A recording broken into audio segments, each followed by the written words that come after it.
Continuamos con el estudio de la vida de David. Como primer punto, Dios tiene sus formas y sus maneras. La elección de Saúl fue la elección del pueblo. ¿Se acuerdan? 1 Samuel 8:5 dice, constitúyenos, dice el pueblo, le dice el pueblo a Samuel, constitúyenos ahora un rey que nos juzgue, como tienen todas las naciones. Pero no agradó a Samuel esta palabra que dijeron, danos un rey. La elección de David fue iniciativa de Dios. Primera de Samuel 16:3 nos dice, y me ungirás al que yo te dijere. Así le dice a Samuel. Los requisitos para el ungimiento son de Dios. La plantilla de Samuel era diferente a la plantilla de Dios. En 1 Samuel 16:7 nos dice, y Jehová respondió a Samuel, no mires a su parecer, ni a lo grande de su estatura, porque yo lo desecho, porque Jehová no mira lo que mira el hombre, pues el hombre mira lo que está delante de sus ojos, pero Jehová mira el corazón. Son diferentes los requisitos para el ungimiento. Samuel tenía su forma de ver las cosas, tan humanas, externas, pero Dios elige mirando el corazón. Todos evaluamos según las apariencias externas. Lo vemos cuando elegimos un empleado generalmente. Vemos su CV, vemos su desempeño, vemos su experiencia, vemos su calidad de trabajo, pero no vemos el corazón. Si eligiéramos como el Señor lo hace, de seguro tendríamos jóvenes con buenas elecciones. Se evitarían dolores futuros, pero a veces elegimos por lo externo, porque es guapo, porque es el más destacado, o elegimos porque es la señorita más simpática, más guapa, porque habla bonito, pero no esperamos el tiempo indicado para poder ver su corazón. Sigamos aprendiendo de la vida de David. Dios busca siervos. ¿Qué significa tener el corazón de Dios? Significa amar lo que Dios ama. Significa que su interés sea nuestro interés, que se haga su voluntad y no la mía. Ese corazón tenía David. El Salmo 89:3 dice, David mi siervo. Saúl tuvo un espíritu fuerte, pero David tenía un espíritu de siervo. El Salmo 78:70 dice que eligió a David su siervo. En el mundo cristiano, el liderazgo es servicio. Es un triángulo invertido, totalmente contrario al mundo. El liderazgo del mundo es un triángulo. Conforme vas subiendo te vas quedando solo. En el mundo secular decimos, ¿cuántos tengo a mi servicio? En el mundo cristiano decimos, ¿a cuántos estoy sirviendo?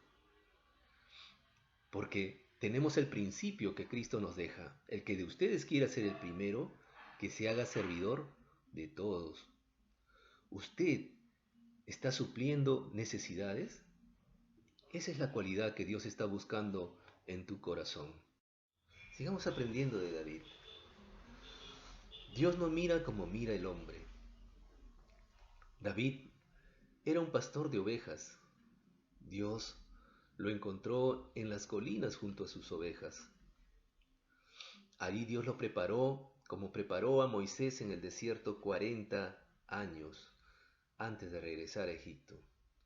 Lo preparó como a José, lejos de su casa en Egipto como esclavo, como preso, para luego ser el primer ministro de Egipto. Dios no busca necesariamente una persona pública para hacer su obra.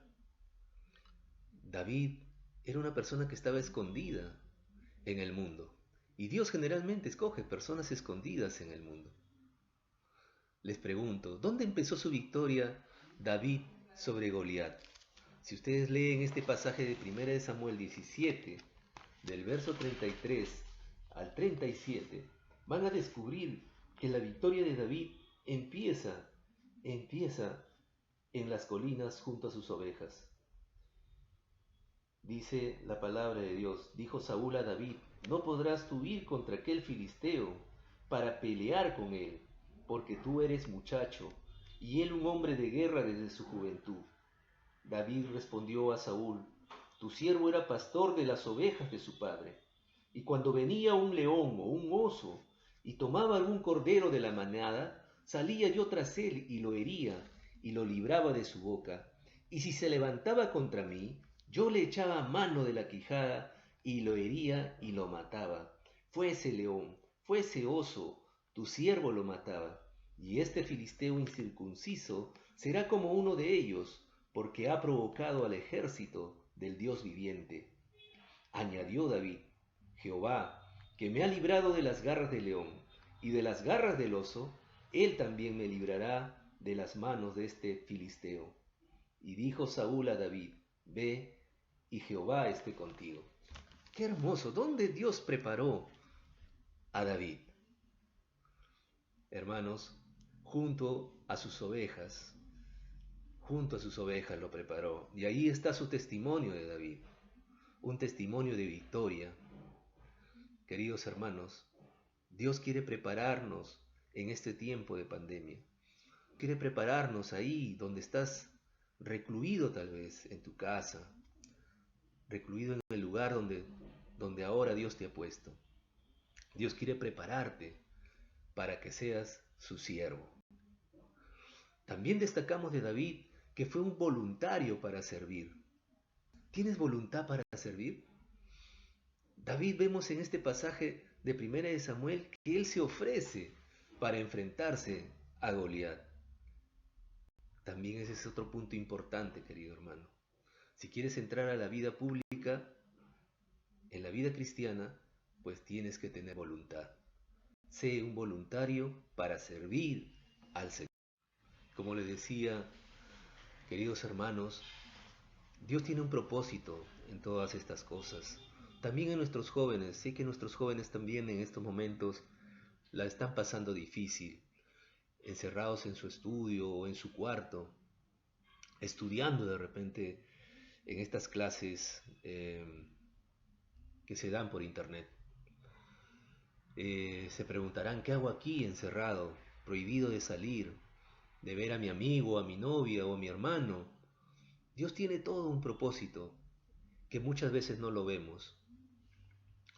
Paciencia, Dios está trabajando en tu vida.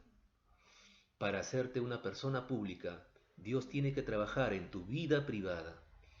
En la parte privada de nuestras vidas es donde Dios va a prepararnos para hacernos luego personas públicas. En la obra del Señor a veces queremos personas públicas, pero los caminos del Señor son más altos que nuestros caminos. Sus requisitos son más altos que los nuestros. Samuel, después que lo ungió, no lo llevó al palacio y lo puso de rey. David tenía 16 años cuando fue ungido por Samuel y recién fue rey a los 40 años. ¿Qué hizo estos 14 años? Pues la Biblia dice que tuvo dos oficios, pastor de ovejas y fugitivo. Cuando estudie usted la vida de David, y lo vamos a seguir estudiando, vamos a darnos cuenta que tuvo estos dos oficios, pastor de ovejas y fugitivo de Saúl. ¿Qué significa ser ungido? ¿Qué significa esto? ¿Para qué se me ungió? ¿Para ser pastor de ovejas? ¿Para ser fugitivo? Muchas veces se habrá preguntado David esto. Pero ser ungidos es estar lleno del Espíritu. Primera de Samuel 16:13 nos dice así: Y Samuel tomó el cuerno del aceite y lo ungió en medio de sus hermanos, y desde aquel día en adelante el Espíritu de Jehová vino sobre David. Ser ungido es estar lleno del Espíritu. De ahí en adelante sus canciones fueron mejores. Ahora es un compositor lleno del Espíritu. La vida llena del Espíritu es para vivirla en la rutina diaria, en esos 14 años que pasó en casa o en el trabajo junto a sus ovejas. Queridos hermanos, queremos destacar algo muy importante aquí. ¿Se acuerdan de Efesios capítulo 5, del verso 18 hasta 6 al 9? Bueno, quiero dar lectura solamente la primera parte, porque es un texto bastante largo y esto nos va a demandar un poco más de tiempo. Dice, no os embriaguéis con vino, en lo cual hay disolución, antes bien, sed llenos del Espíritu. Y comienza a detallarnos diciéndonos que debemos hablar con salmos, cánticos, que debemos someternos unos a otros, que las casadas amen a sus esposos y sus esposos amen a sus esposas, que los hijos obedezcan a sus padres y los padres no provoquen a ira a sus hijos, que los siervos o los trabajadores obedezcan a sus empleadores y los empleadores los traten como debe de ser a sus empleados. Eso es ser llenos del Espíritu. Es la vida, es la rutina diaria de nuestra vida. Amar a tu esposa, respetar a tus padres, no provocar a ira a tus hijos, ser un buen trabajador, también un buen empleador. Eso es ser lleno del Espíritu. Hacerlo allí donde de repente no te ven, o allí en los lugares donde realmente pueden decirnos, sí, mi padre es un hombre lleno del Espíritu. Porque en el hogar no podemos fingir lo que hacemos afuera. Estamos aprendiendo de David. Nosotros vemos el pasado, pero Dios ve el futuro. Dios está orando, aunque no lo parezca. Samuel está en casa y David en el campo. En 1 Samuel 16:11 nos relata que llega Samuel a la casa de Isaí, el papá de David. Y dice la palabra de Dios, entonces dijo Samuel a Isaí, ¿son estos todos tus hijos? Y él respondió, queda aún el menor que apacienta las ovejas. Samuel está en casa, David en el campo. David no sabía lo que le esperaba. Era una sorpresa total, tanto para él como para su familia. Dios está obrando, hermanos, aunque no nos damos cuenta. Dios está obrando aunque no nos damos cuenta. Hay momentos en nuestra vida con signos de interrogación. Y seguro que la situación que estamos pasando nos abre muchas interrogantes en nuestra vida cristiana, en nuestra vida secular, en nuestra vida familiar, en nuestro trabajo. ¿Dios se ha olvidado de mí? ¿Dios se ha olvidado de mí en mi trabajo? ¿Dios se ha olvidado de mí en esta pandemia? Nosotros, como seres humanos, solo miramos lo que está atrás, miramos el pasado y podemos recordar muchas veces la mano de Dios en nuestro pasado. Nosotros vemos la experiencia, pero Dios ve el corazón. Dios ve el futuro. Su obra es diferente a la nuestra. Queridos hermanos, no te desanimes. Dios está haciendo su voluntad, agradable y perfecta. En estos momentos duros que estamos viviendo, confía en el Señor. Confía en el Señor. Dios está haciendo su obra aunque tú no lo sabes. Aunque de repente no lo estás reconociendo en este momento. Pero Dios tiene un propósito en todas las cosas que está pasando. Además, Dios te está llamando, escogiendo como a David, de la vida privada a la pública, tal vez como ministro, tal vez te está llamando como diácono, como maestro, pero no puedes seguir sentado sin hacer nada.